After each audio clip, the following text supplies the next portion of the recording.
Would you read us in the Pledge of Allegiance?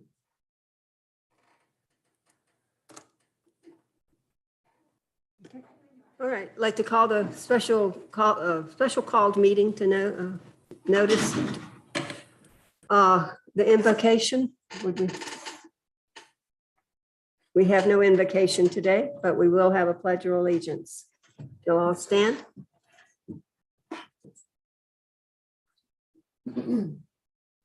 I pledge allegiance to the flag of the United States of America and to the republic for which it stands, one nation, under God, indivisible, with liberty and justice for all. We'll have the roll call. Thank you, Madam Chair. Linda Little Craybill, Present. Larry Beaton, Present. Elizabeth Van Rensburg, Present. Christopher Hollister, Present. Brianna Pierce, Present. Patty Vogt, Present. Alan Sheffield, Present. and Clifton Baradell is not present for the record. We have a quorum, Madam Chair.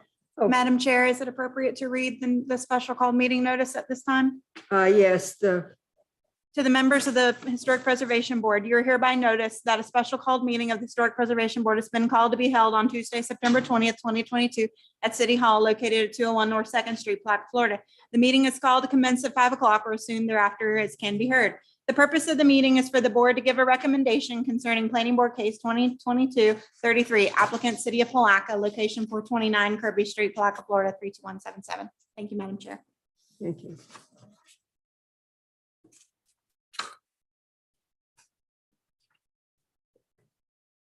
The appeals and communication swearing in ceremony.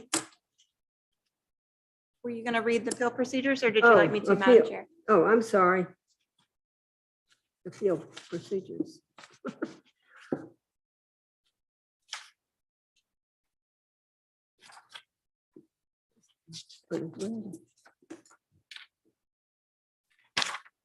Oh, I thought that's what she read. Okay.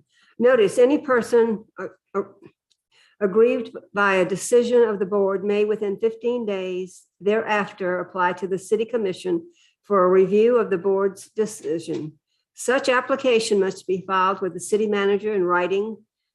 Objections by property owners to National Register nominations must be notarized and to be included in the record, section 54-474, Palatka Municipal Code. Any person wishing to appeal any decision may be by the Historic Preservation Board with respect to any matter considered at such meeting will need a record of the proceedings, and for such purpose may need to ensure that a verbatim record of the proceedings made at the applicant's expense, which record includes the testimony and evidence upon which the appeal is to be based. FS 286.0105, persons with disabilities requiring accommodations in order to participate in this meeting should contact the city clerk's office at 386-329-0100 at least 24 hours in advance to request accommodations.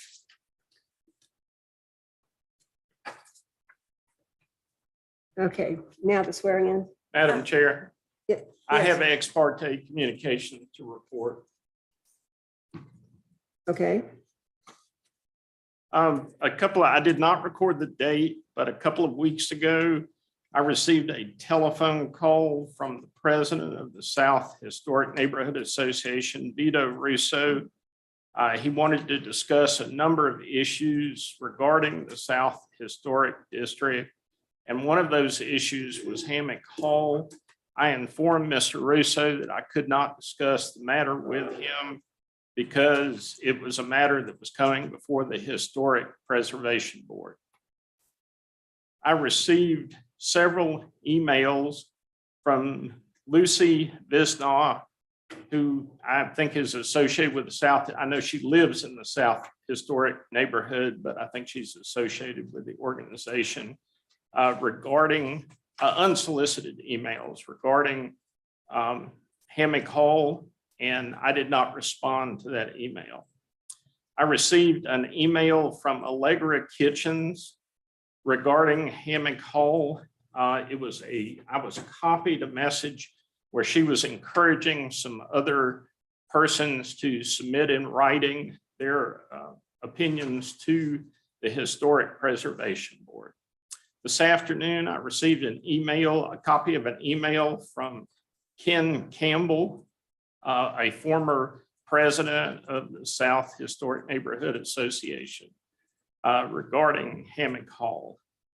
This afternoon, I received an email from June Thompson with her comments regarding the item for discussion in the meeting today. Madam Chair, that's the only ex parte I have to report. Okay, we have received others.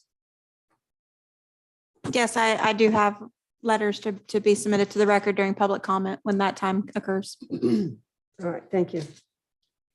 Now, the swearing in. Thank you, Madam Chair.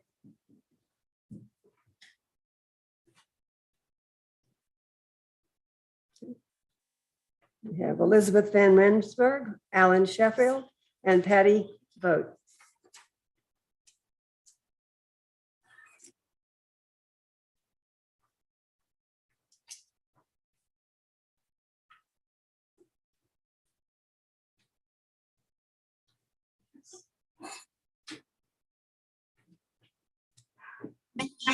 Ms. Elizabeth Van Rensburg, Ms. Vogt, and Mr. Sheffield to please rise and raise their right hands.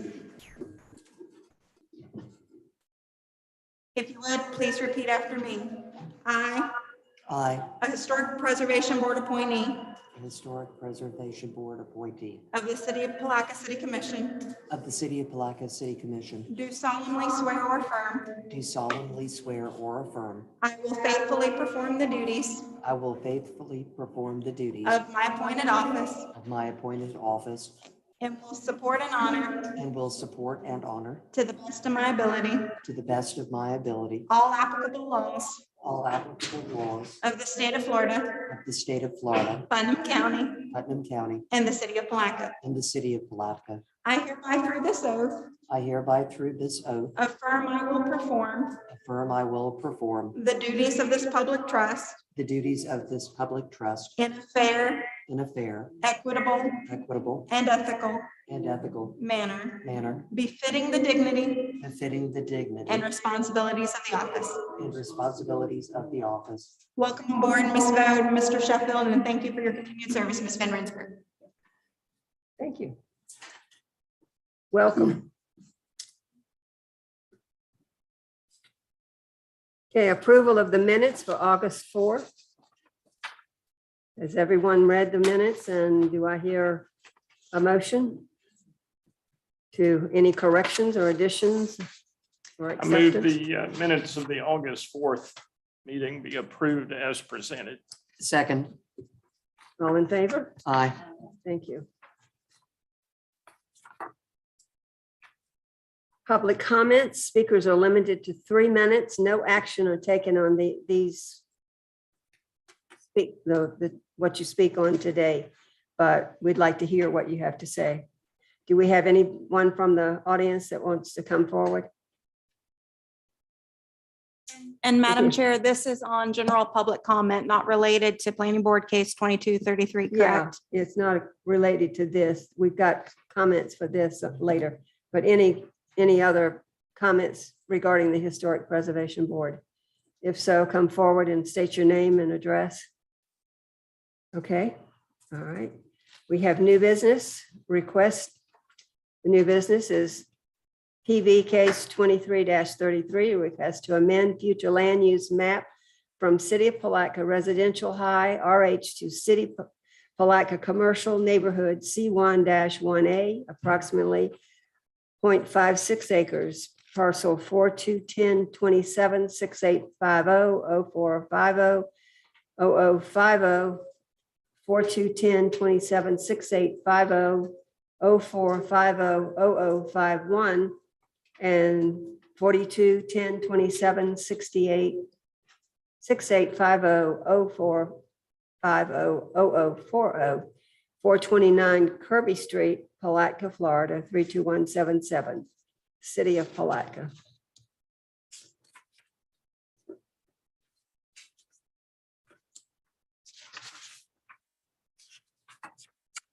Yes, ma'am.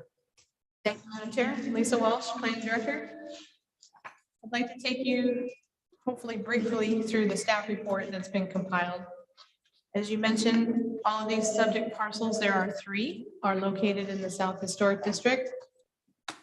The city is the applicant, and the request is to revise the zoning from, revise the land use from residential high to commercial, and revise the zoning from residential single family R1 to neighborhood commercial C1A. Public notice has been done per our statutes and code. Signs were posted on the property and ads were placed in the local newspaper.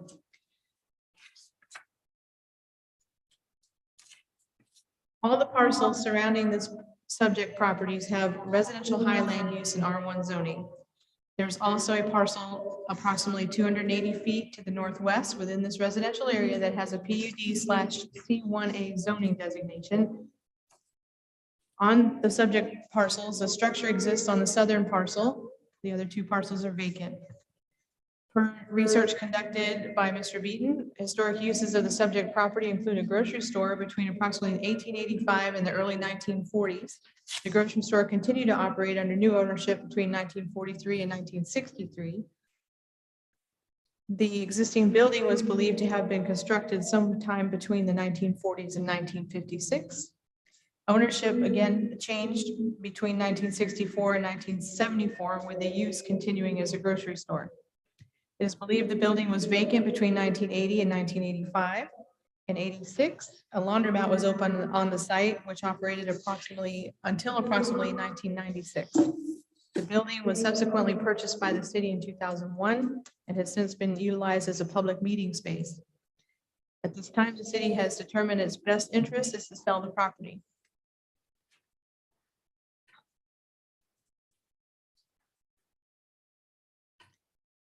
Over the next several pages in the staff report, there are criteria that have to be addressed according to our code. I won't bore you with those details unless you prefer that I do so.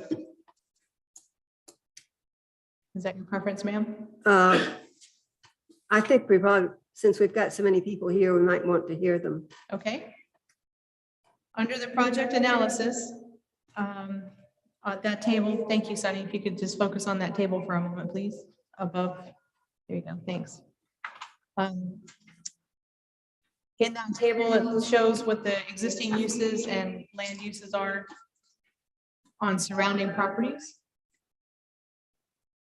Typically, that directional criteria is just northwest, southeast, but because of the orientation of the streets, it's northwest, southeast. You get the idea. On the next page, there's a future land use change analysis. We are required to provide analysis of the suitability of the plan amendment for its proposed use, considering the character of the undeveloped land, soils, topography, natural resources, and historic resources on the site.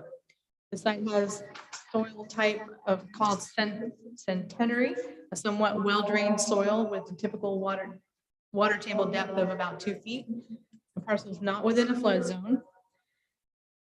And there are, as far as staff is aware, no issues that would be a problem for additional future development of this property concerning the soil or topography.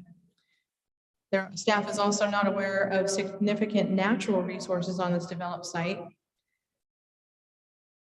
Any alterations to the structure or new construction would require a certificate of appropriateness because it is within the historic district.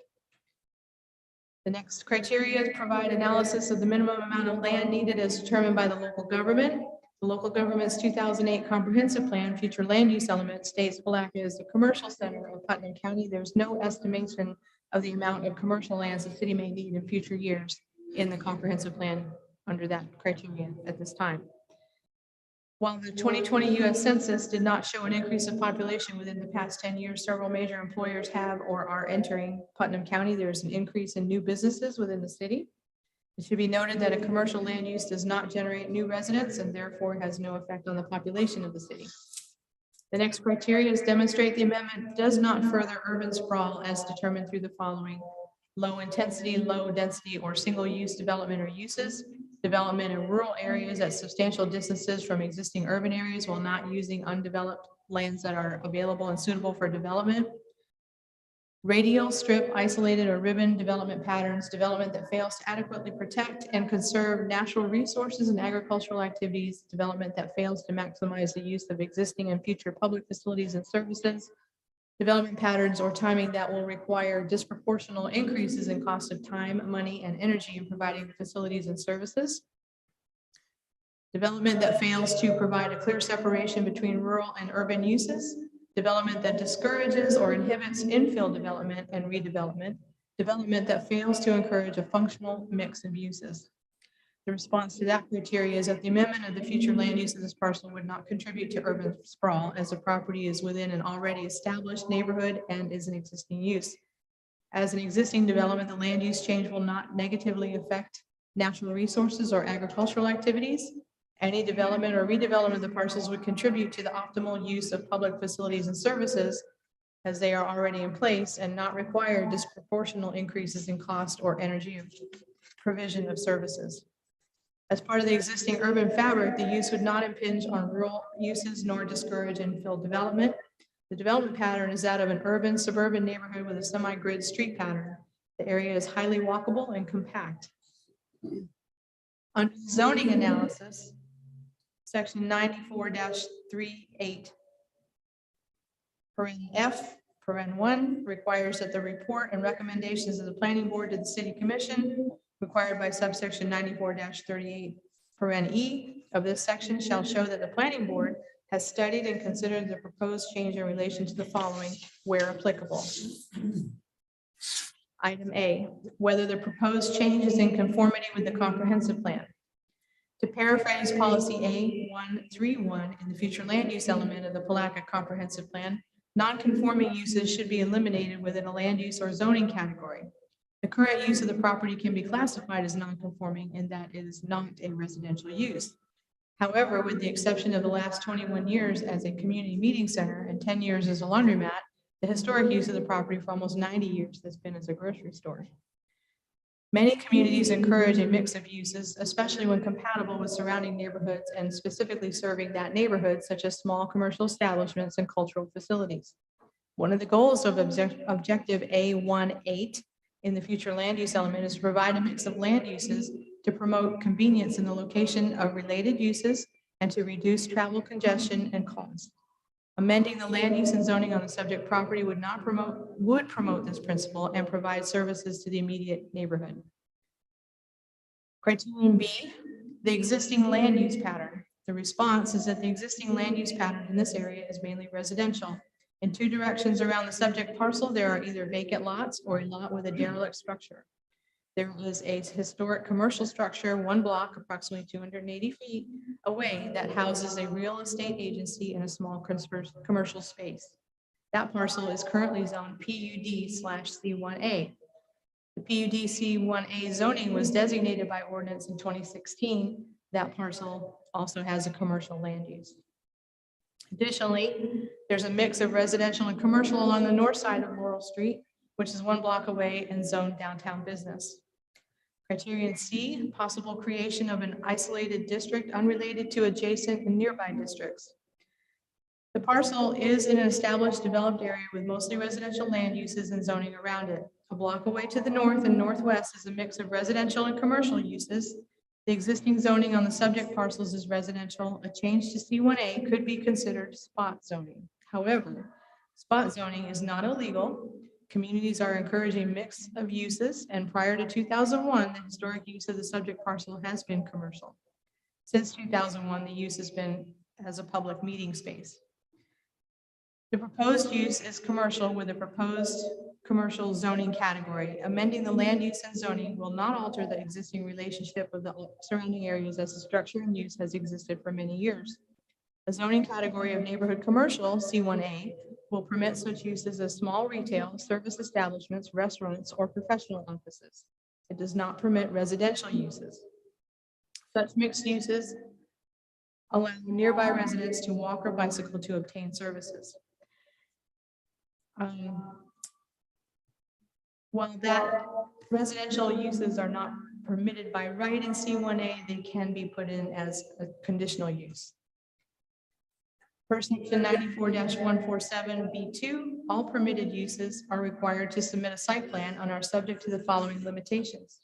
Submitting a site plan, providing compatible architecture, conducting all activities within a completely enclosed building, selling products only at retail, permitting sale, display, or storage of secondhand merchandise only as incidental to the sale of new merchandise, and permitting the sale of alcohol for on-premise consumption only with meals.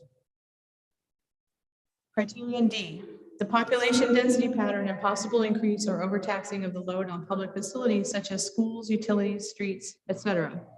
Response is that there is no redevelopment of the subject property proposed at this time, so the impact to utilities and streets cannot yet be measured. However, a commercial use does not contribute to population increases, so there will be no effect on schools. Depending on the use, the impact to utilities should be small. Impact to local streets should be low, as the site is just over 1/2 of an acre. It is therefore not expected to overtax the load on these public facilities.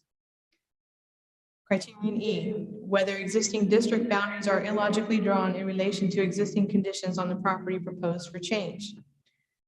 Existing district boundaries in the area are not illogically drawn. However, the existing boundary does not recognize historic commercial buildings and uses. Criterion F, whether changed or changing conditions make the passage of the proposed amendment necessary. The city endeavors to sell the subject property and encourage redevelopment of the same. The property has had success as a commercial use and as a public meeting space. Amending the land use and zoning will provide more options to an interested party as well as increased neighborhood services. Criterion G, whether the proposed change will adversely influence living conditions in the neighborhood. The proposed use has existed in the area on the subject property. Mixed-use neighborhoods have higher property values. There are regulatory controls in place that will limit adverse influences of any redevelopment on the parcel. Criterion H, whether the proposed change will create or excessively increase traffic congestion or otherwise affect public safety. The proposed change is not much different than the existing use as a public meeting space. Local residents often walk or ride a bicycle to the parcel to attend public meetings and events. The size of the parcel limits traffic because of parking. As mentioned above, there are regulatory controls in place that will limit adverse influences of any redevelopment of the parcel. Criterion I, whether the proposed change will create a drainage problem. There should be no negative impact on drainage in the area, as there is minimal elevation change in the landscape and local drainage facilities exist. Additionally, if the parcel is redeveloped, especially if you were to add a small parking area, it would require the mitigation of stormwater runoff, which typically involves some kind of a small pond in the area if it's not directed down to the street into a stormwater system. Okay. Criterion J, whether the proposed change will seriously reduce light and air to adjacent areas. No reduction in light and air to adjacent areas is anticipated, as building heights are limited to 35 feet and required setbacks must be met for any redevelopment of structures per the zoning code. Criterion K, whether the proposed change will adversely affect property values in the adjacent areas. Redevelopment of the parcel should have a positive impact on property values, as it can act as a catalyst for nearby investment and further improvement of existing structures. This is accomplished by providing nearby convenient services for residents in the area. Criterion L, whether the proposed change will be a deterrent to the improvement of adjacent property in accord with existing regulations. The proposed use will not affect the improvement of adjacent property, as those parcels are either already developed or have a residential designation and may act as a catalyst for development and improvement of nearby vacant lots. Criterion M, whether the proposed change will constitute a grant of special privilege to an individual owner as contrasted with the public welfare. As the proposed change is in alignment with surrounding land uses and furthers the use of existing public infrastructure, there would be no special privilege to an individual nor a negative effect on the public welfare. Criterion N, whether there are substantial reasons why the property cannot be used in accord with existing zoning. The existing structure on the property was designed as a commercial structure in an older neighborhood. While large enough at over 2,200 square feet to be a residence, the design and placement of the structure on the parcel does not lend itself to that use. The structure has a flat roof with parapets and is placed on the south and west property lines against the sidewalks. Additionally, conversion of the existing structure to residential use would require a large monetary investment not in keeping with surrounding property market values. Criterion O, whether the change suggested is out of scale with the needs of the neighborhood or the city. The immediate area consists of residential uses. The parcel has been utilized for commercial and public meeting space. Providing the option for commercial uses at a scale appropriate to the neighborhood would be a benefit to residents in the city.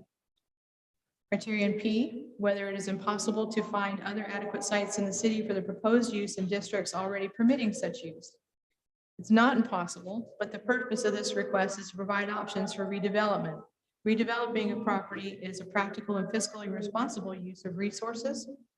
Providing a mix of appropriate uses in a compact urban area improves the quality of life for residents, does not overtax public resources, and prevents urban sprawl. The last criterion, Q, is a recommendation of the Historical Review Board for any change to the boundaries of an HD zoning district or any change to a district underlying an HD zoning district. That, of course, is blank. That's why we're here tonight. Yes, thank you. Did you want to hear the staff recommendations at this time? I think everybody needs to, I think it'll explain some of the reasons you're denoted in the report. Okay, Okay, thank you, ma'am. you want to drink a water first? Yeah. Draw a breath would be a good Yes. idea, right? Yes. As you might already know, this is a pretty complicated issue. There are sections in our code that permit for various options, and the four that I have come up with per the code are straight rezoning and changing the land use to commercial. So commercial land use, C1A zoning.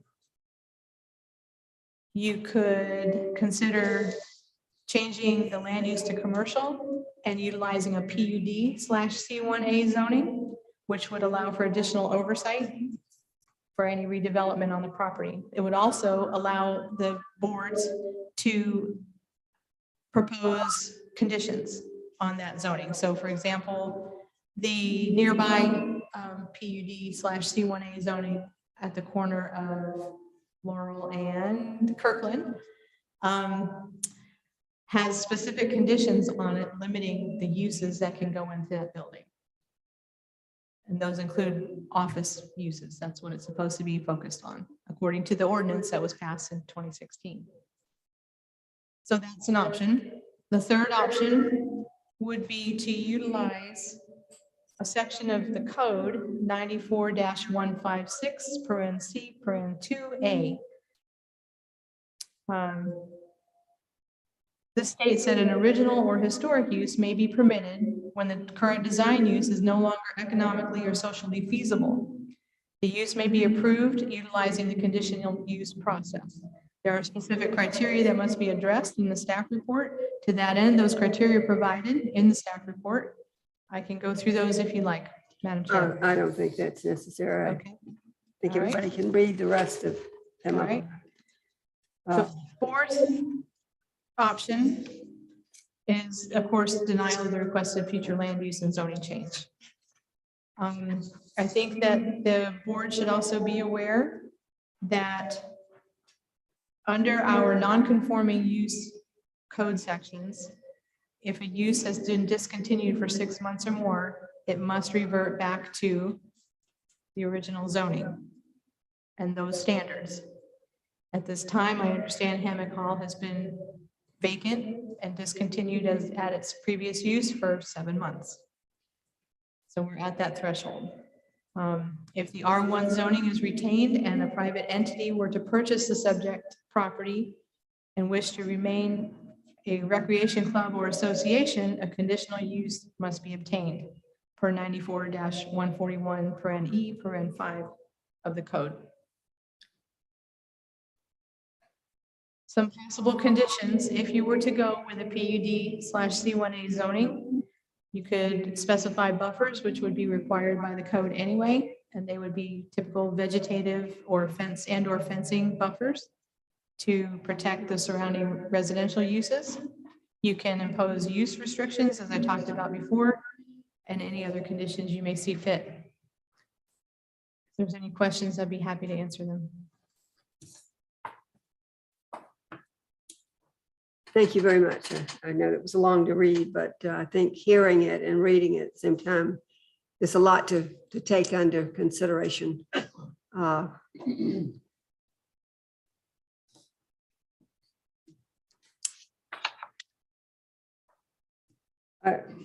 Do we have any comments, public comments? Madam Chair, I'm passing the yellow speakers cards to you. Oh, okay. Lucy Vinoff.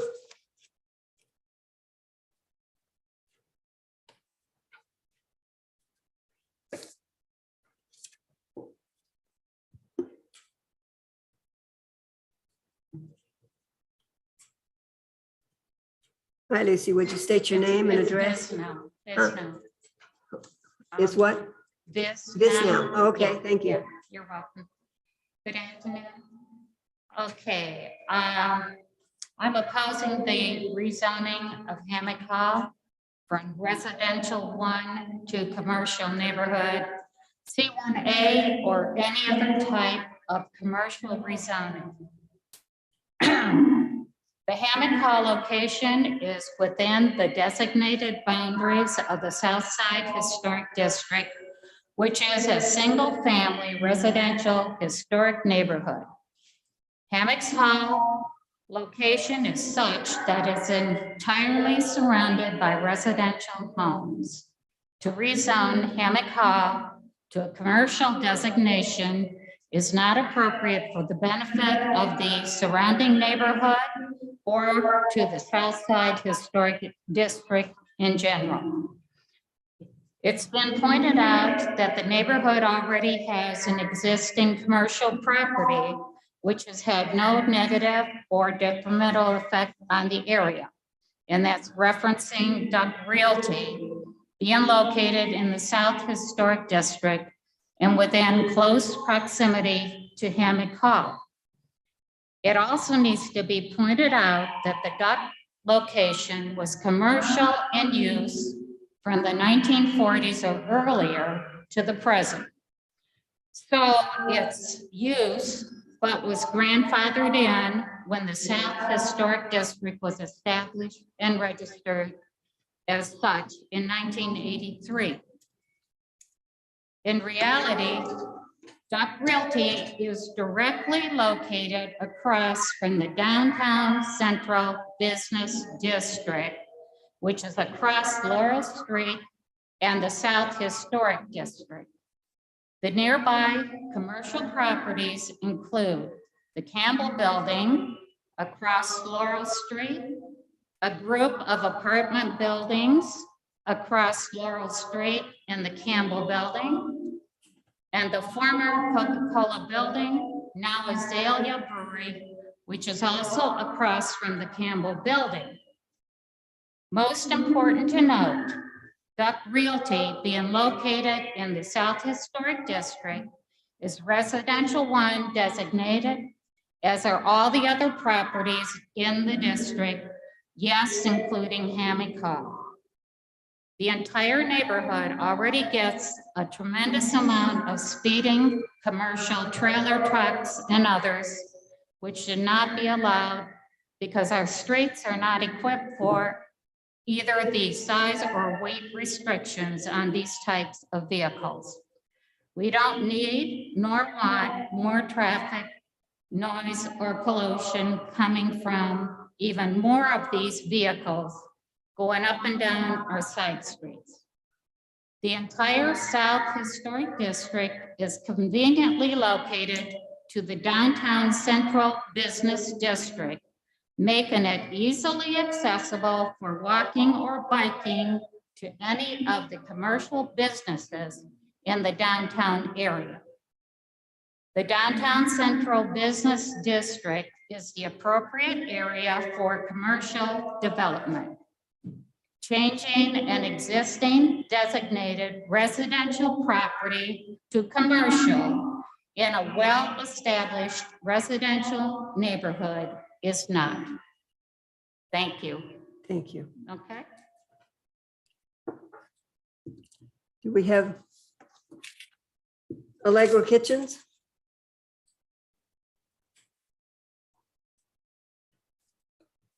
Allegra Kitchens, 1027, can you hear me?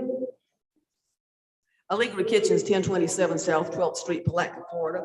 The things you heard were very good, but they refer to zoning and the planning board. Your issue is historic preservation, as this is the historic district.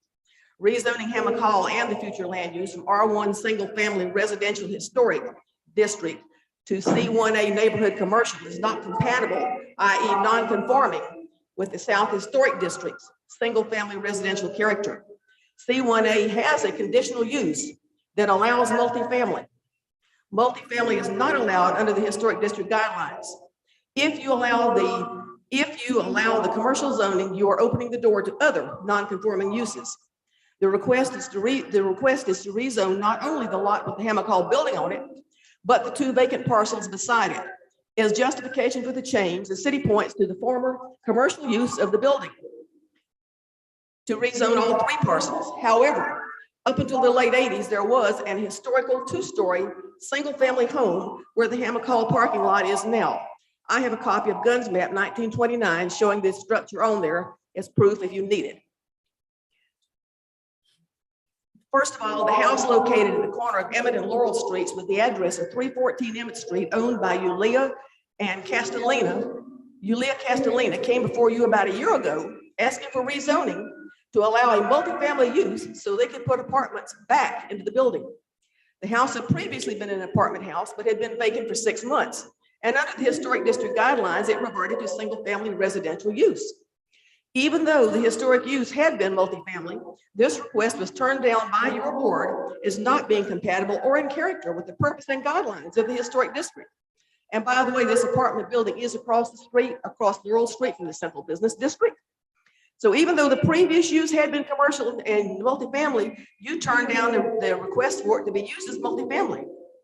The Duck real estate property on the corner of Kirkland and Laurel Streets is being used as a reason to rezone Hammock Hall to commercial.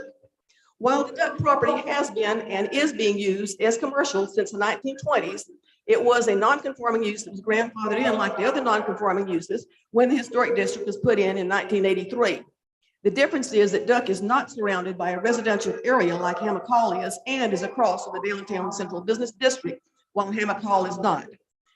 The Historic Preservation Board must turn down the request to rezone Hammock Hall into C1A commercial, as that does not fit the goals and rules of the single-family historic district and would create a non-conforming use in the South Historic District. In addition, as you already turned down a citizen's request to rezone into multifamily in this section, as well as one on the north side a few years back, if you agree to rezone to the city of Palatka, you are sending a message that the city gets special privilege that the individual property owner doesn't. Please uphold your previous decisions on similar requests, uphold the guidelines of the South Historic District, and refuse the city's rezoning and use changes. Thank you. Thank you, Allegra. Jane West. Please state your name and address. Good evening. My name is Jane West and I live at 212 South 4th Street. I am also the policy and planning director for 1000 Friends of Florida, which is the state's leading growth management advocacy organization. And I have been practicing public interest environmental and land use law, excuse me, for 24 years. I think one of the solutions that I would like for you to consider is instead of a straight rezoning to commercial, which would allow all allowable uses in commercial. Excuse me, I just had a ginger mint and it's stuck in the back of my throat, so forgive me. But if you allow for commercial, it's going to allow for all commercial uses under that zoning designation as a matter of right. And you can't walk that back. Once you allow that, you can't take back that prior use. So you're stuck with it. We're stuck with it in the community. And from a community perspective, for someone that lives there, I would really like to see all that commercial use be refocused into our downtown Main Street. That's where it belongs, right? And all of these people can walk by to downtown Main Street. So that's where we should be focusing our commercial use. But how do we deal with this non-conforming use problem that we have on site right now? Well, we could let it slip back into residential. But if you were here at the workshop, you heard a lot of people say, I really want this as our community center. You know, it really adds a lot, excuse me, with Porch Fest. So you can solve that problem if you rezone it to a PUD. A PUD is a planned unit development, and it kind of has a bad reputation as contract zoning. It's not, but it does allow for you to put in stipulations for how the property is going to be used moving forward. And so you could condition it. You could condition the PUD to only be allowable for community recreational hall. Or you could add, you know, perhaps get a little creative with it. Allow for a caretaker's residence on site. So at least you have a little bit of a housing component. You have the ability to get that creative. So I just wanted to toss some ideas out there, and feel free to ask any questions. Thanks. Thank you very much. Shanna Sheffield.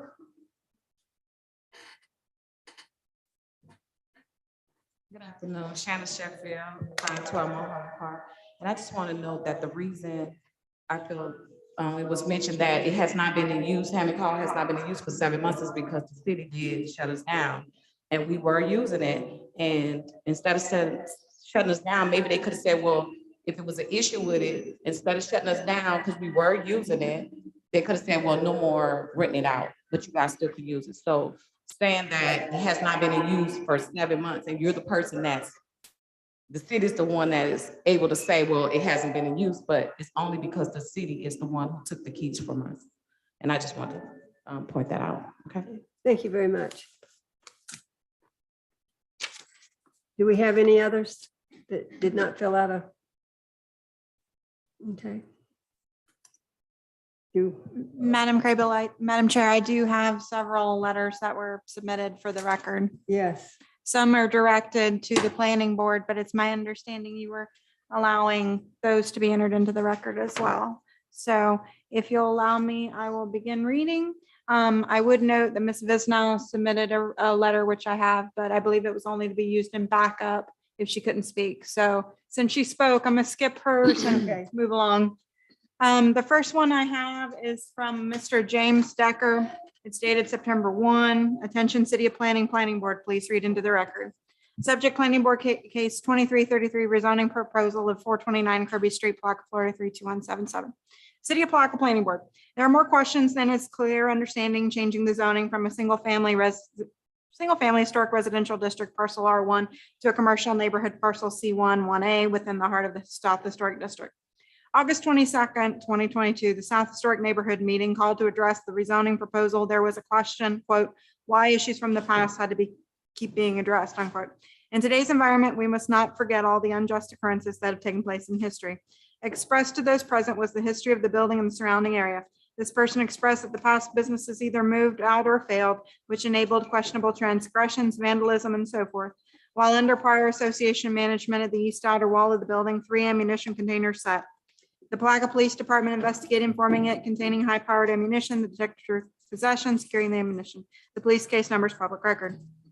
How will the Planning Board and the Historic Preservation Board comply with Article 3, Historic District, Section 5471, intent and purposes of article presented to the state of Florida in Section 5476 Historic Preservation Board Charter, manage and control the historic standard while not losing the historic charm? Is it within the historic charm and character to have a vape shop, small loan agencies, a parking garage, or a 35-foot tall commercial building built today or in the future, adding any valued growth within a residential historic district? The district is comprised of single-family residential historic homes. This is the true value of the historic district, the homes. Look at the newcomers and residences who are passionately working on and investing capital in order to preserve these historic homes. The flawed logic of making this partial commercial could have profound consequences if one is not looking toward the future of Palatka. Is the City of Palatka Planning Board and Historic Preservation Board willing to gamble all this for the near value of the last bid process amount for which no minimum bid offers, to my knowledge, submitted or recorded?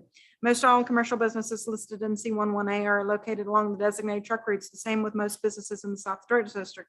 Why would the city planning board even consider such a proposal for the small 0.556 acre parcel in Historic District? Article 3, truck routes, section 8281 through 8285 addresses how a commercial truck shall only operate on a city designated truck route, along with the guidance covering destination deliveries. The city of Palatka Fire Rescue must use extreme caution on Kirby Street due to the narrow design navigating between an unorganized street parking arrangement, which blocks fire hydrants.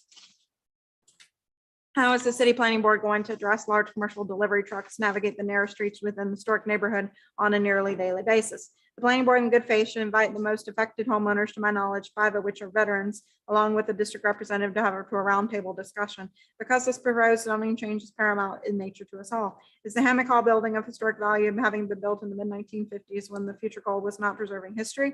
It being evident with the lack of setbacks, rezoning this parcel to C11A is the effortless way out. Do the right thing and preserve the historic district with the charm and the character it's meant to have. Thank you, Jim Becker. Anthony Camacho is the next. 416 Kirby Street, Palatka, Florida.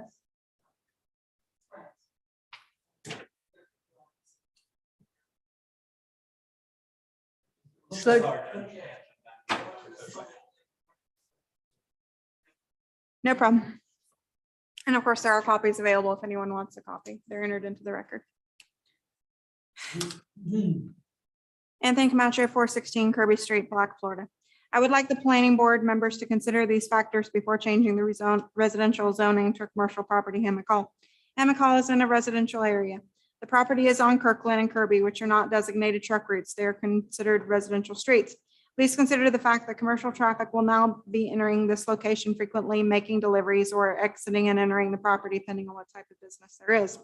As of today, the city cannot enforce the truck routes or ensure if commercial traffic does not enter the residential areas. The Florida Department of Transportation in Putnam County has put out guidelines where the established truck route are to be followed and strictly enforced in Putnam County. These guidelines are not being enforced by the local police department or the city code enforcement. The Florida State Highway Patrol stated that they would enforce commercial trucks entering into residential areas if only when the city had posted signs on the residential zones. I've included the Florida Department of Transportation truck lanes restricted map with the Putnam County truck route. FDOT map labeled 1A and the Putnam County roadways function classification map highlighted labeled 2 and 2A. As you can clearly see in both these maps that the truck route commercial routes does not enter the residential area of Hammock Hall South Historic District. By allowing Hammock Hall to be commercial, you will be inviting commercial traffic throughout the residential areas. How does an increase of commercial traffic affect the neighborhood? Under the Putnam County Comprehensive Plan, traffic circulation element data and analysis, page B40, paragraph number 4, noise quality. Noise can be described as unwanted sounds and without value or vibrational energy out of control. It can cause physical and psychological damage to humans. It can cause physical damage to buildings and other structures. As in air quality, noise pollution is often associated with background noise in urbanized areas produced by hundreds of cars, trucks, buses, planes, and other transportation vehicles in motion. On the 400 block of Kirby Street, a commercial vehicle, page 44 ABC, see photos, passes through the front of my house, making loud noises from the RPMs of its engine, the exhaust, cargo shifting in the back of the truck several times a day as early as 6:15 a.m. I've called the company and asked them to stop driving through our residential streets since they are commercial vehicles, but have had negative results. I then contacted the city code enforcement in the city of Palatka with also negative results. I reached out to the city chief of police multiple times on emails with no reply turned. Finally, I contacted the highway patrol. So how does this impact me psychologically? Well, because I tried to reach out to my city officials and received no help at all, this has me frustrated. I am a war veteran with PTSD, and every day when I see the commercial vehicles pass through or not making deliveries on our street or on a non-commercial truck route, it frustrates me. It has also disturbed my sleeping pattern, so psychologically it does cause damage to me. How would rezoning Hammock Hall to commercial affect me? Well, if I can't get the current city to enforce the truck routes to minimize passing commercial vehicles, how would a full-time commercial entity affect me and my entire neighborhood when they conduct their business? What kind of deliveries will they be expecting? What kind of traffic would they be expected? What kind of people would be entering our neighborhood? What kind of vehicles will be storing in the property? Commercial oversized vehicles with logos, see label page 6A. What are the weight restrictions through Kirby and Kirkland, see page 6. These are the questions that the entire neighborhood is thinking and will like to ask and know the answer to before you zone it commercial. How about helping enforce the current rule, codes, and city ordinances before adding to the chaos we have now? So before you consider changing codes, please see them Please let's enforce the following policies, ordinance, and codes that have been already established. See pages 5, 5A, and 6 and 6A. Sincerely, Anthony Camacho. Madam Chair. Before Yes. we move on, could I get a clarification of the location of 416 Kirby Street? Is that the house at the corner of Laurel and Kirby that person lives in? Is that correct? Yes. Okay, thank you. Answer quicker than I can pull up the map. Yeah. They live there. Yes. Okay. The next one to be entered into the record is from June Thompson, 617 Emmett Street. Dear board members, since I'm unable to attend the meeting regarding rezoning Hammock Hall, I'm requesting this letter be read into the record by the interim city clerk, Sunny Krantz. I believe the Hammock Hall should retain its current designation as residential. It has been that designation for many years and has set a precedent. A healthy neighborhood needs a central hub to bring about a strong neighborhood cohesion for its regular meetings and its social gatherings. This building, appropriately named Hammock Hall, has been the central hub for the South Side Historic District. The district was originally known as the Hammock. Taking this building away from the use of the neighborhood is going to have a negative impact on the neighborhood because of the aforementioned reasons. Having a commercial building in the middle of a historic residential neighborhood is not appropriate. There are too many uses that come under the commercial zoning that can be detrimental to a neighborhood. A commercial designation for this building would possibly set a precedent for it to happen in other neighborhoods. This building is in an area that is not only zoned residential, but is also within the boundaries of a historic zone, and as such should be considered a historic building. It should be covered by all the protections set forth by that designation, meaning that the building cannot be torn down and a non-conforming building cannot replace it. Sincerely, June Thompson. Madam Chair, that was the last That letter. was the last one. Madam Chair, Yes. the other There- correspondence that I got was from Ken Campbell. Did you get a copy of that one, Sonny? I did not. Who was it directed to? Because I was just copied it. Was it directed to either the planning board or the historic preservation board? I think Linda Crayville's email was listed on it. It was, but I did not get a It copy of came that. late today, Yeah, I did not or get maybe it. an hour or so before this Yeah, meeting. I have not seen it nor read it, so. So how do we handle that as far as his letter and this meeting?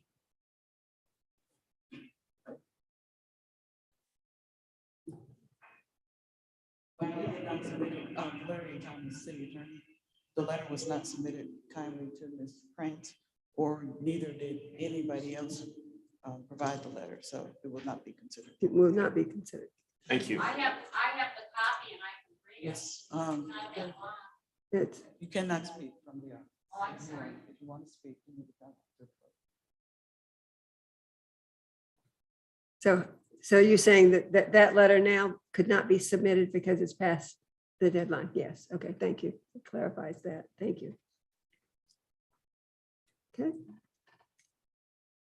Do we have any discussion by the board?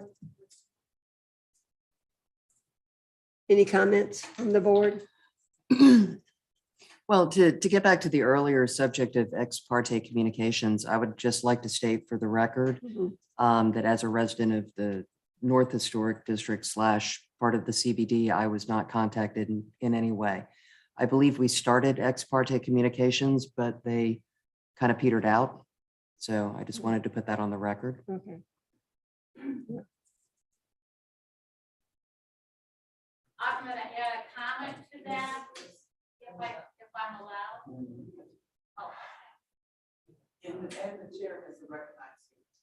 sorry. Yes, ma'am. Come up and state your name and address again. Yes, thank you.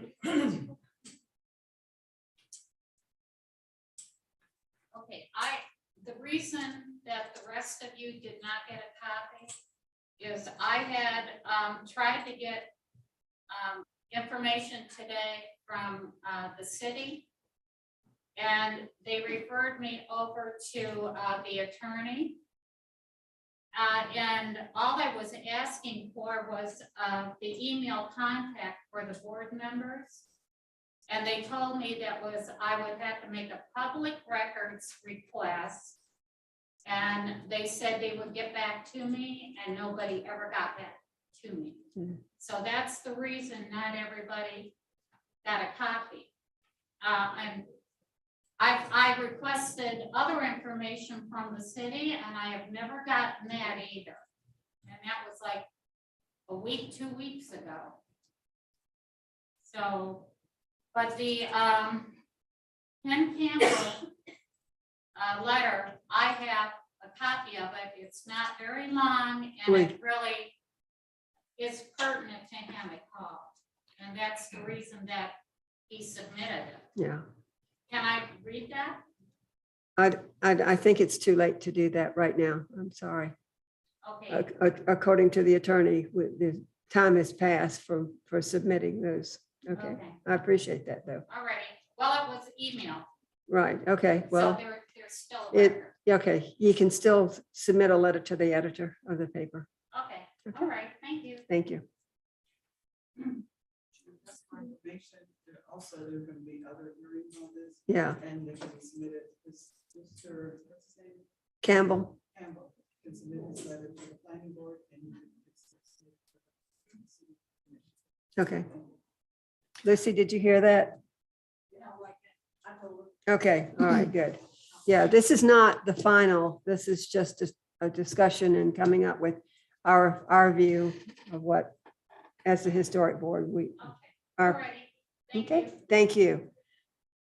And frankly, I would wonder at the order this is being done. And if you notice, almost all of the letters, the public comments, et cetera, are being addressed to the Planning and Zoning Board, not the Historic Historical Board. Preservation Board, yeah. So, I wonder if perhaps at some point we were put out of place, that perhaps we should have been after someone else instead of being directly after a public workshop. Sure, yeah, please do.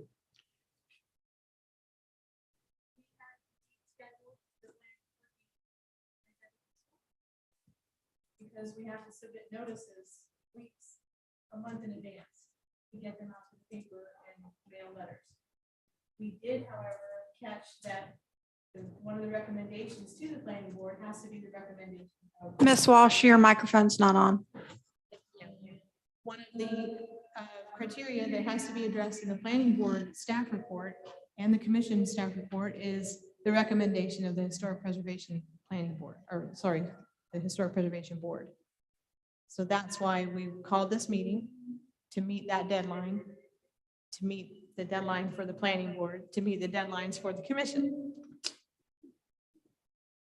The public meeting that was held last week was already in play. Thank you for the clarification on that. Sure. We haven't closed it yet. Just a brief summary of the events, as Ms. Waltz so eloquently stated. The city commission requested that this property be rezoned to commercial. A month later, or less than a month, it went to the planning director to have the process started. The planning board process was started. Then they realized that the planning board, as Ms. Waltz said, it has to go to you folks before the planning board, because you have to make the recommendation. If you don't recommend it, it doesn't apply basically until the planning board makes a decision with your approval or disapproval. In the meantime, it went to the planning board just to tell them that it had to go to you and not to them, because they found out the planning board couldn't hear it before you heard it. In between times, they had the public meeting then to get public input, so the city staff and the commission find out what the public really thought. Now it's coming to you to make a decision, then it'll go back to the planning board, then it'll go to the commission. They have got the cart before the horse 2 or 3 times. Yes, ma'am. Okay, thank you. Thank you.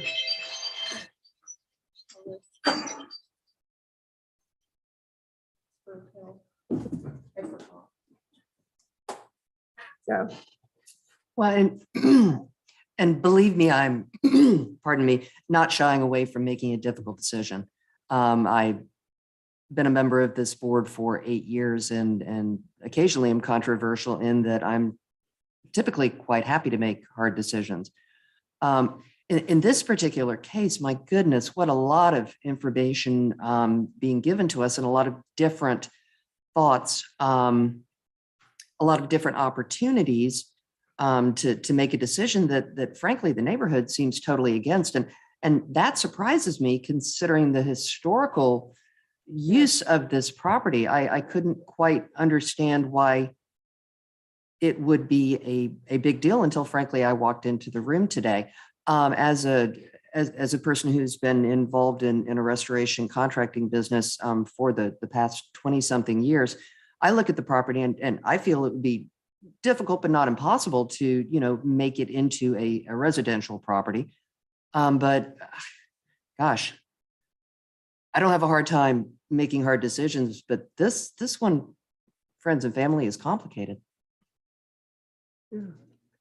I'd like to say that having lived in Palatka since 1946 and knew this is as a grocery store and a laundromat and what it was used for, I think the convenience of a grocery store was ideal and stuff. And I find myself wondering, by the change to commercial, it could mean a lot more than what the use it is now that has been enjoyed and not questioned for many years now. Once it became hammock hall and used for meetings. I know sometimes the church rents it out for a church service and different things like that. By changing it commercial, I just want to clarify, would that mean that it could stay as it is? But if it is rezoned or remains residential, it cannot be used as a meeting place or as it is being used now? According to our code, if it's retained as R1 zoning and a private entity were to purchase it, the city wishes to sell this piece of property. Yes. If a private entity were to purchase it and the R1 zoning was retained and they chose to use it as a meeting hall, they would have to have a conditional use Okay. permit. So that would be a whole separate process. That would probably, I'm not certain if it goes to the Historic Preservation Board first or not. It may just go to the planning board. Okay. But they could essentially tear it down and build a house. They could, Good. Okay. they could, but keep in mind, that's a historic building. Yes. That's there. Well, I'm just throwing Right. it, making myself clear. Which, so This then is- if they were to tear it down or wish to tear it down, it would come before you for a demolition permit. Right. Yeah. Yeah, we've lost out on some that we've made decisions on. Okay. Does that help others understand what all of this? A little bit, yes, but you know, another comment that was made, and I believe that Mr. Beaton would agree with me totally on this, is we don't like to make our decisions willy-nilly, Yeah. so to speak. We don't like to decide one thing on the one hand and then something else on the other hand. And you know, when it is brought up and reminded us, and thank you for the clarification. Absolutely, I remember those cases. We were quite strict in our recommendations. And I stand by them. So I feel again at this point, we're in quite the quandary. And we've had to make decisions that since I've been on it since 2005, decisions that we've had to qualify that set a precedent for something that we did not want the future to do, but it was imperative to make that decision for that particular property. So, Madam Chair, yes, first of all, I actually want to thank the city staff for all the work that went into this. This is a well thought out analysis and walking us through every aspect of it. So, and in attending a lot of the meetings before and hearing the input from the citizens, the way I look at this, and I know this is day one for me, but the way I look at this is that setting aside code and all of that, if we're here as a historic preservation board to protect and perpetuate the value in terms of things of a historic nature, this hammock hall definitely qualifies as such. Yeah. Whether the zoning is whatever it is, if we ignore, for the sake of historical, this, that, and the other, and in terms of the zoning, what has been zoned as historically, if we ignore what it's been to that community, its historical value, you're remembering it as a grocery store.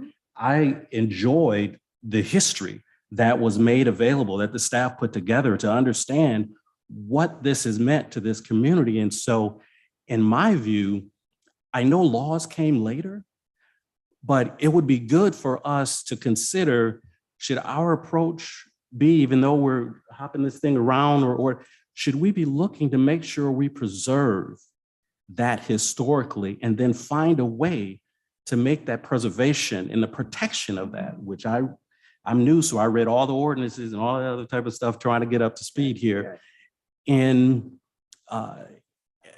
figure out a way within the current laws and ordinances and planning, whatever we've got to decide or recommend to the board, and put stipulations around there so that we get to the end goal of the preservation board and maintaining that as its historic value and merit in that community. That's good, but we don't make the laws. We just make the recommendations. Oh, I know. And we've had. But I understand we don't make the laws, but I truly believe that if we stand on the preservation, on the side of history with respect to that, and then give recommendations, a couple that have laid out of the four here, there's one in particular that adds a lot more protection regarding what neighbors have spoken out about. You heard all of these letters, the comments and all of this stuff. So I think we can only do what is within our power to do, Right. but we should do it to the nth degree in order to safeguard. I just history know over the years, our recommendations have not always held up, though. It's scary, that we go to the trouble of trying to maintain our history and the historic stuff, and then we end up losing some of it. So I don't know what the answer is for us, other than to vote on it and give our recommendations and hope that we can back it up and convince planning. Madam Chair, Yes, can I Larry. speak to the issue? Sure. So I want to echo some of Mr. Sheffield's comments just now. My personal knowledge, having grown up in that neighborhood and also researching the history of that building and the business that was previously at that location, which was also a grocery store, a wooden building. And the house that Ms. Kitchen speaks about was, when it was finally demolished, it was on one of the other parcels that's now all combined in with the three parcels. That was the residence originally of the Gay brothers. There were three brothers, and they operated the grocery store that was at the location where Hammock Hall is. So they lived next door. And then later, their house turned into a multi-family house, and that's what it was being used for at the time that it was demolished. But what we refer to as Hammock Hall and that building has always been a central gathering place for that community. In my research that I presented to the planning department, one of the Gay brothers was a volunteer fireman, and they used to keep the hose reel for fire protection of that neighborhood in a separate building behind the store. Later, the Gay brothers were approached by the supervisor of elections, and the back of the business was used as a voting precinct. And then later, when the building became the current block building, it was also used as a voting precinct for the neighborhood. So it's always had significance to the community there. I personally do not have problems with the mix of commercial and residential in that neighborhood. We've always had that. I mean, you've got where a gas station was on Krill Avenue, that's now the Baptist Association. Mhm. You've got the Campbell Building. You've got the Azalea Brewery. You've got the Boathouse Marina. These are all commercial businesses that are within the South District. And by the way, the National Register designated South Historic District goes all the way to the center of the blocks between Oak Street and St. John's Avenue. So that's all under our purview as the historic district. There's a lot of confusion because there's an overlap with the central business district. So my feelings about this, oh, wait, let me say one other thing. Us wading into zoning issues is a new venue for this board. Yeah. And I don't know how long I've been on this board, probably Before me, I think. probably too long, but in the 25 years or so that I've been on this board, I think this is the first time we've ever been asked to consider a zoning issue. So we're kind of wading into territory that we haven't been in before. And I know it's certainly not within my comfort level because I feel much more comfortable speaking about history than I do about zoning issues. But having said that, I think the solution that Ms. Walsh, one of the options that she presented was the PUD. Mhm. And I like that option from the standpoint that there is additional ability for review by all boards that when they consider what this might possibly be used for. Mhm. And so that's my feelings. And after discussion by the other board members, I would be glad to Make a put that motion. in the form of a motion. But I'll yield to anyone else that wants to speak on the Is it- issue. Hi, Patty. Yeah. Yeah. I get the push the button. Good. I'm new too. It's my first time on this.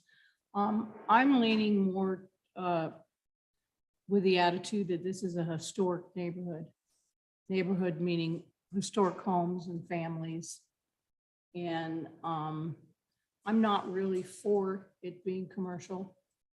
I think those protections were put in 1983 when they made it a historic neighborhood. And the zonings were put in at that time as well.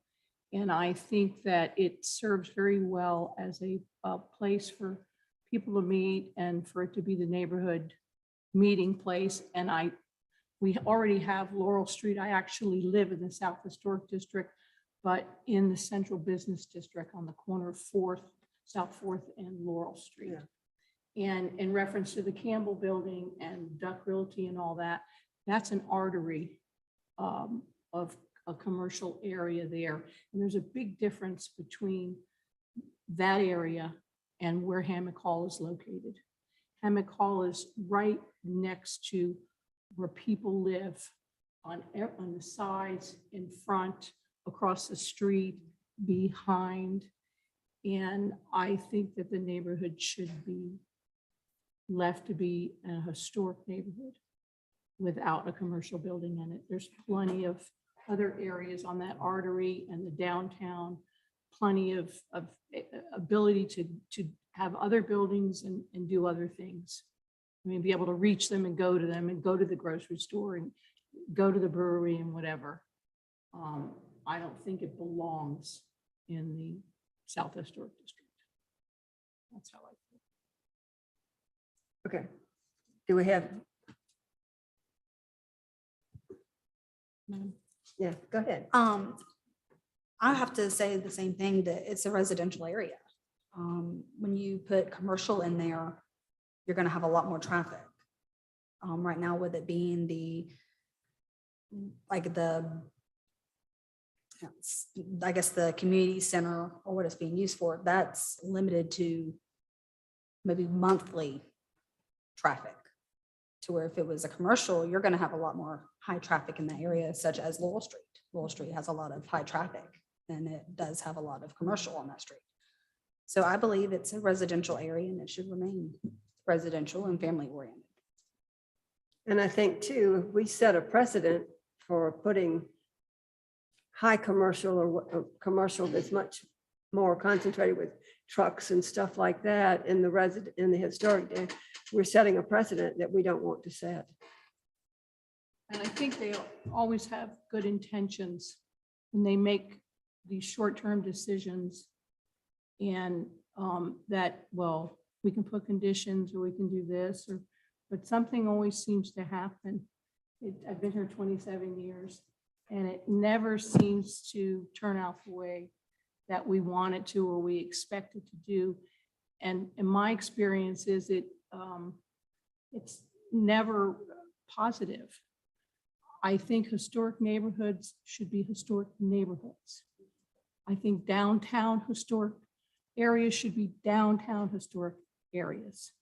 And I think when you do that, you preserve the area better, it looks better, it operates better, the property values go up. It just is, in my opinion, the right way to do it. Thank you. Chris, you have any comments? Couple of questions. Can they keep Hammock Hall and subdivide the property and sell residential? Sell a lot off and make it have somebody build a house there? I think that is so completely out of our realm of, Yeah. I'm just wondering what the city, what other options the city has explored instead of just, we want commercial zone there. Yeah. I think one of the hangups with that is if you have Hammock Hall and you have people coming that don't walk to it in the neighborhood, that come from out of the neighborhood to make use of it, that's used as parking. And so you eliminate the use of that. Okay. I think that the use of the building as, the place where neighbors met once a month and, maybe it was the focal point of a fun festival, was incredibly low impact compared to what could happen there. Yeah. And, I'm just not the person that wants to set precedents or give, homeowners that were denied the right to do something, an avenue to come back and say, well, heck, why is it okay now, but it wasn't okay then? I also, sitting here, I have to question how I would feel in the North Historic District if someone wanted to operate a fruit stand smack in the middle of my neighborhood. And I wouldn't feel really great about it at all. I do agree with Mr. Beaton that if we were to consider the change to commercial, a PUD makes a lot more sense to me. But, by the same token, we literally are making a recommendation. This is not our decision. And how many times have we felt strongly about something that was just happily overturned? Absolutely, that's what I was referring to. So, I, based on all of that, I would probably get assassinated by some, but congratulated by others, and none of that really matters. My recommendation would be a motion for our board to recommend the denial of the request to future land use and zoning change. We have a motion and second. We have a vote. I'll say aye. Aye. Aye. Any negative? No. No. Okay, What just happened? so we. I looked down for a minute. I think the vote was 5-2. Yeah. But can I, Madam Chair, one of the things I really want to be careful of, I know some of the public comments alluded to it or whatever, but not making a decision based on what we think may happen down the road or what has happened to us in the past. We have something before us today that we really need to move on and look forward to. And to me, not going the route of the PUD really has a high probability of having that community lose the use of Hammock Hall as a community center, which they have overwhelmingly mentioned and which is consistent. And when we say a historic neighborhood, a historic neighborhood does not have to only be housing.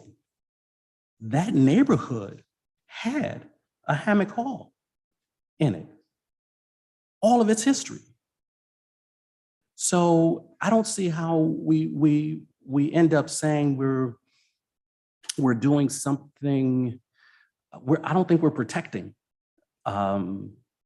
history or preserving it in that manner. And so my question for staff might be, if we would go with the recommendation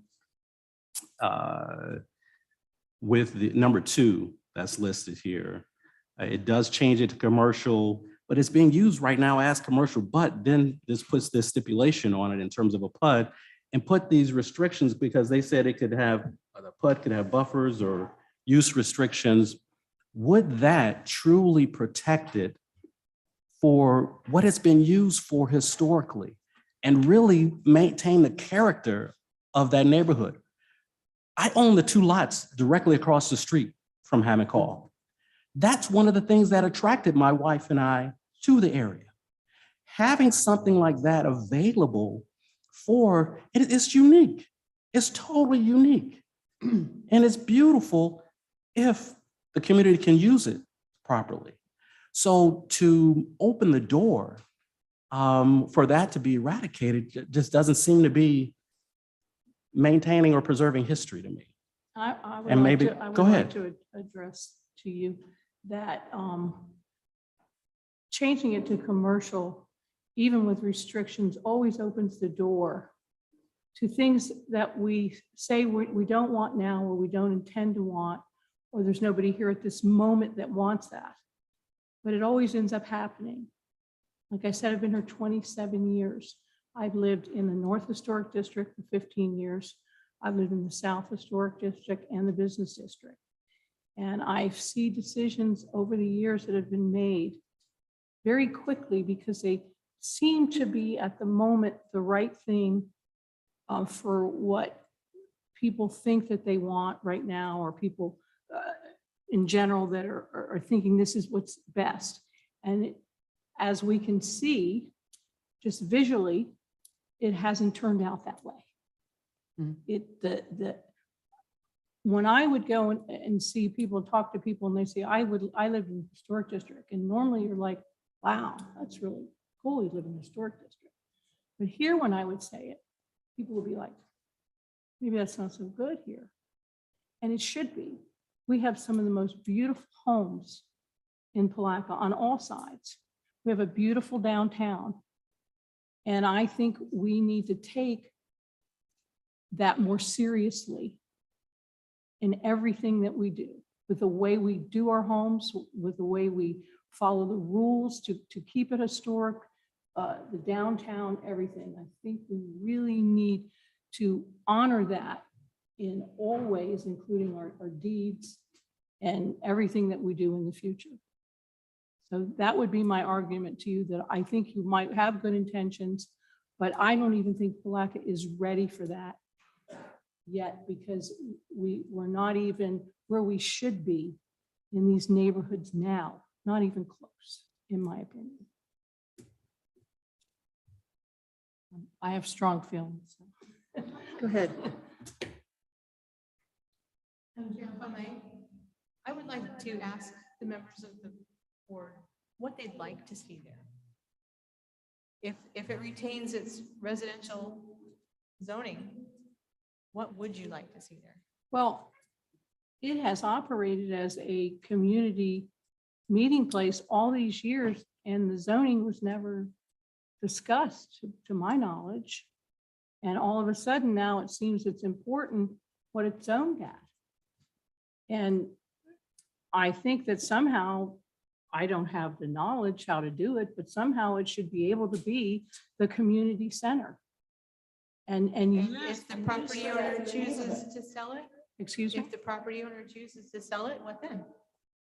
No matter who owns it, whether it's a city or a private entity. Well, maybe we need to figure out how that doesn't happen. Maybe You we- cannot do that, ma'am, We can't do that. That's not our job. unless you buy I'm it. saying that it stays, just because it's, it needs to be sold, you're saying it has to be sold. That's the That's what brought this whole thing direction, up. yes. I completely understand that, and you're trying to say that I don't understand that. I'm not saying But that at all, it ma'am. wasn't, it operated all this time prior to that. And there wasn't a problem until there was some neighborhood problem. I can't speak to that. Well, Because but I that's haven't been asking me, so that's Yeah. why I'm, So what would you like to see there? A community center? I would like to see it as a community center for, like it has been used for nonprofit and everything else. I would like And I to think see that. that's what the five of us voted on to, Mm, mm-mm. no. No, No, ma'am. No? it would. No. I don't want to Okay. confuse the matter by anyone thinking that my vote was to turn it back into a community center. Oh, okay. not my That was vote. misunderstood. No, my vote was Oh, that changing to a commercial zoning at this point was not something that I agreed with. Right, and that's exactly what I'm saying. Where it goes from there, okay. So legally, what, since there seemed to be a misunderstanding about, Basically, what we're There's doing no here doesn't really misunderstanding. matter. The city's going to do what they want to anyway, right? We're just giving a recommendation. They can say, oh, we don't like it. it has happened that way. Yeah. Allegra, yes. I need some clarification here. This is Allegra Kitchens, 1027 South. Oh, for the floor. Yeah.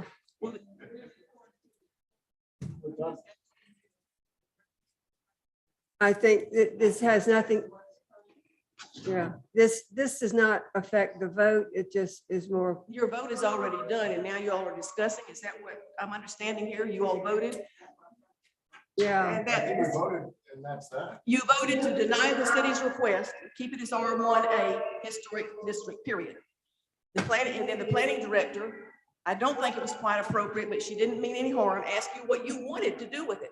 We had a public input meeting on the 14th with 20 to 25 citizens from the historic district saying exactly what they wanted to do with it. And Jonathan Griffith, city projects director, made the list of it. Your only thing is what you did. You voted either to check, honor the city's request or not honor it based on whether or not it would harm the historic character of the neighborhood as described by the historic guidelines. You did your thing. So, I mean, if you want to open public discussion again, I guess somehow you can, but to me, it's all moot and everybody needs to just adjourn and go home. Motion to adjourn. Agreed. I second. Okay. We are adjourned. We're adjourned. Reflected for one time.